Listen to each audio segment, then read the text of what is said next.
আসসালামু আলাইকুম। বিসমিল্লাহির রহমানির রহিম। আসন্ন বার কাউন্সিলের এমসিকিউ পরীক্ষার বিষয়ে আমি আপনাদের জন্য কিছু ভিডিও তৈরি করেছি আমার ইউটিউব চ্যানেলে। আপনারা আমার ইউটিউব চ্যানেলটি সাবস্ক্রাইব করে রাখবেন, লাইক কমেন্টস করে যাবেন, তাহলে পরবর্তী ভিডিওগুলো খুব সহজে পেয়ে যাবেন। আমি একটা ভিডিওতে কনস্টিটিউশনের ফান্ডামেন্টাল রাইটস বা মৌলিক অধিকার সম্পর্কে কিছুটা আলোচনা করেছিলাম। এবারকার এমসিকিউ পরীক্ষার জন্য সম্ভাব্য কিছু প্রশ্ন আমরা সেখান থেকে তৈরি করতে পারি। আমি আপনাদের জন্য কিছু প্রশ্ন তৈরি করেছি, আশা করি আপনাদের উপকার আসবে। যেমন ধরেন, বাংলাদেশ সংবিধানের মৌলিক অধিকার কোন অংশে রয়েছে? পার্ট 3। মৌলিক অধিকার কোন অনুচ্ছেদ থেকে শুরু? আর্টিকেল 26। আইনের দৃষ্টিতে সমতার কথা বলা হয়েছে কোন অনুচ্ছেদে? আর্টিকেল 27। ধর্ম, বর্ণ, লিঙ্গের ভিত্তিতে বৈষম্য নিষিদ্ধ, এটি কোন অনুচ্ছেদে বলা হয়েছে? আর্টিকেল 28।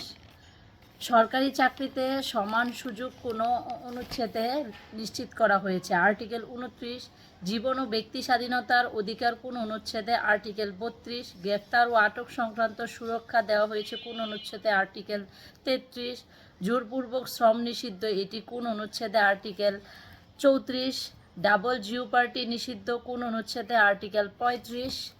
দেশের মধ্যে চলাফেরার স্বাধীনতা কোন অনুচ্ছেদে? আর্টিকেল 36। শান্তিপূর্ণ সমাবেশের অধিকার কোন অনুচ্ছেদে? আর্টিকেল 37। মত প্রকাশের স্বাধীনতা কোন অনুচ্ছেদে? আর্টিকেল 39। পেশা নির্বাচনের স্বাধীনতা কোন অনুচ্ছেদে? আর্টিকেল 40। ধর্মীয় স্বাধীনতা কোন অনুচ্ছেদে? আর্টিকেল 41। মৌলিক অধিকার বাস্তবায়নের জন্য কোথায় যাওয়া যায়? High court division, article 44। গোপনীয়তার অধিকার কোন অনুচ্ছেদে? আর্টিকেল 43। বিদেশি খেতাব গ্রহণ নিষিদ্ধ কোন অনুচ্ছেদে? আর্টিকেল 30। মৌলিক অধিকার লঙ্ঘন করলে কোন রিট করা যায়? All of the above. কোন অনুচ্ছেদে আইনের আশ্রয় পাওয়ার অধিকার রয়েছে? আর্টিকেল 31। মৌলিক অধিকার স্থগিত করা যেতে পারে কখন? জরুরি অবস্থায়। Law consistent with fundamental rights in void, এটি কোন আর্টিকেল? আর্টিকেল 26। আর্টিকেল 27-এর ইকুয়ালিটি বিফোর ল কোন দেশের সংবিধান থেকে নেওয়া হয়েছে? UK concept. আর্টিকেল 28 অনুযায়ী নিচের কোনটি বৈধ নারী ও শিশুদের জন্য বিশেষ ব্যবস্থা? Equal opportunity in public employment প্রযোজ্য শুধু নাগরিকদের জন্য। আর্টিকেল 32-এর অধিকার কেবল সকল ব্যক্তির। প্রিভেন্টিভ ডিটেনশন এর ক্ষেত্রে 6 মাসের বেশি আটক রাখতে হলে অ্যাডভাইজরি বোর্ডের মতামত প্রয়োজন।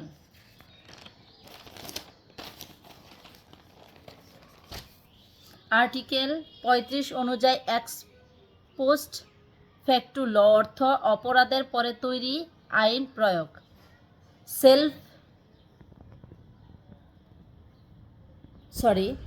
আর্টিকেল 39-এর স্বাধীনতা সীমাবদ্ধ করা যায় রাষ্ট্রীয় নিরাপত্তার জন্য। ফ্রিডম অফ মুভমেন্ট সীমাবদ্ধ করা যায় জনস্বার্থে। আর্টিকেল 41-এর অধিকার প্রযোজ্য সকল ব্যক্তির। আর্টিকেল 42 অনুযায়ী সম্পত্তির অধিকার রেস্ট্রিক্টেড করা যায়। আর্টিকেল 44 অনুযায়ী রিট করার অধিকার একটি মৌলিক অধিকার। আর্টিকেল 102-এর অধীনে রিট জারি করে হাইকোর্ট ডিভিশন। কোন আর্টিকেল শৃঙ্খলা বাহিনীর জন্য মৌলিক অধিকার সীমিত করে? আর্টিকেল 45। হ্যাবিয়াস কর্পাস ব্যবহৃত হয় অবৈধ আটক মুক্ত করতে। ম্যান্ডামাস এর উদ্দেশ্য সরকারি কর্তৃপক্ষকে দায়িত্ব পালনে বাধ্য করা। সার্সিওসারি ব্যবহৃত হয় রেকর্ড বাতিল বা পর্যালোচনার ক্ষেত্রে। আশা করি এইগুলা থেকে আপনাদের অনেকটাই কমন পড়বে বা উপকারে আসবে।